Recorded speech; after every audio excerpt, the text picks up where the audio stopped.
Admit it. A lot of you out there feel like you are held hostage by these hard situational P&P questions. So much so that you would pay any ransom in the world just to have this all go away, have you get your P&P and move on with your life. Am I right? Now, if we're being held hostage now by these hard P&P questions, why don't we think like a hostage negotiator? Now, I'm going to teach you right now a technique that the FBI lead negotiators use to work in real tense life or death situations to get people out of those hostage situations. And if you use the same technique, you're going to be able to solve these hard P&P questions. So I'm going to tell you a little story. Then at the end, I'm going to say how you can use it on P&P questions.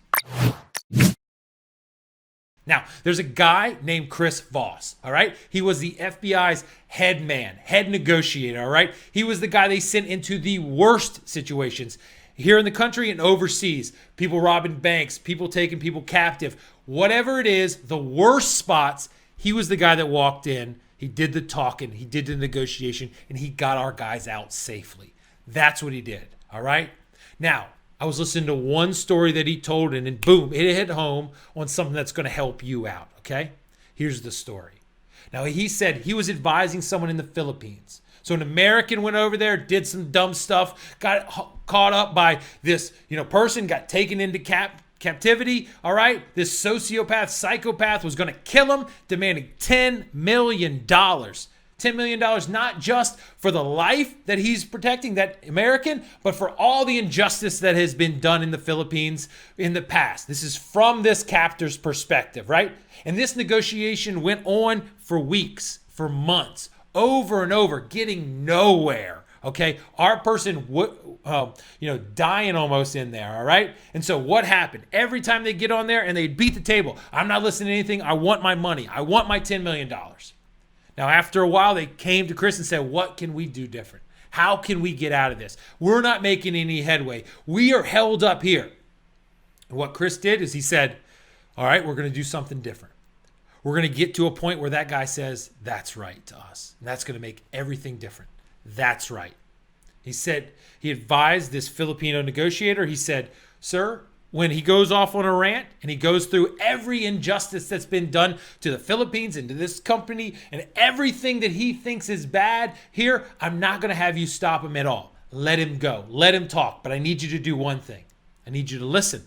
I need you to write down every single thing he says. And then I need you to pause. So when the next time conversation went on and the person went in there and just hammered away, this is the injustice that's in 500 years of discrimination, all these things you've stolen from us, you've taken our sovereignty, all these different things. All the negotiator did was stay quiet, listen, and write it down. Take it in. No judgment, just facts from that person's perspective. Okay? Took it in. Now, what did he do after? Chris advised him to pause, let it breathe, take a breath, and then come back and says, you've been aggrieved over the past 500 years. The sovereignty's been taken. You've had your fishing rights in your country taken away. You've had your people oppressed. You've had everything bad done to you, and he read down the list. He laid it on thick, but he made sure that every single thing that individual said, without judgment, just what it said, was restated. He stated it calmly, deeply, and clearly to the person to make sure that person felt understood. All right? Then he paused. And then the hostage, the person that had taken the individual said, that's right. You got it. That's what I'm feeling. That's right. And from that moment on, the hostage negotiator said, okay, we'll talk again later. And when they called back, that $10 million demand was gone. They never talked about it again. They worked them down. They got the person out. Boom, solved it all. Now, that moment of the person, the negotiator, changing his tactics, and instead of pushing and saying, no, that's not right. Oh, no, this. And working through it, changing his tactics and actually listening, taking it in, and pushing it back in a positive way, in an objective way. And having the person feel heard change the entire negotiation. Now, why does this, work for you? How does the heck does this relate anything to P&P and these questions? Well, think about this. I want you to treat the question like another person, okay? Those 2, 3, 4 lines, I want you to treat them like they're a person telling you a story. Now, all these PMP questions have a difficult situation faced. Somebody has been aggrieved, right? Somebody's upset. There's some issue there. What I want you to do is I want you to read it, and I want you in your brain to take in the facts and listen. The natural inclination is go through the answers. No. I want you to listen to the facts as you read them out to yourself. I want you to pause, just like the negotiator did. I want you to breathe, and I want you to restate the facts. This project started 6 months ago. We've had 2 project managers before me. Those project managers made these critical mistakes with the stakeholders. The stakeholders are very upset. They'd like a change in this, that, and the other thing. We have 0 money left. We have 0 understanding of what the changes need to be made. We have no time to make them. Whatever the situation is, I want you to state the facts like you're talking to someone holding you under capture, just like that negotiator did so brilliantly. I want you to see that question as a person that you're stating facts to. You're repeating every single fact back to them.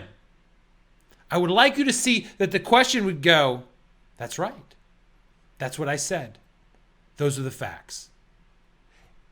That's super important if you do that. Now, what is going to change when you slow down and you do that? Well, while you practice, it's going to make you understand what is actually happening. I bet you that a majority of you are running through the questions and you don't even know the facts. You don't know them. You're not respecting the situation, the question, the details. You're not respecting what's happening. You need to stop that by slowing down and restating and getting to a point that if that question was alive, it would say, that's right. You'll both show respect for the question and you'll interpret and understand what's really happening. And how's that going to help you? It's going to allow you to frame up what the appropriate answer might be, because you're actually going to understand the context of what's happening. Too many of you right now, and the reason why you're missing questions is because you think that speed is what you're trying to achieve. It's not. Understanding and perspective is what you need. So you have to change the way you look at things. You have to think like a hostage negotiator. You have to get to the point in the question before you even look at all the potential answers. Who cares? If you don't get in alignment with this question, you'll never get out of becoming a hostage. You have to have understand. You have to have the question say, that's right. And only then can you move on and find a solution. So act like a project negotiator. That could be good. Act like a hostage negotiator. Show respect, listen, understand, and then move on. When you do that, you'll solve more questions correctly. It's as simple as that. Go put that into practice today, and let's keep getting better. See you soon.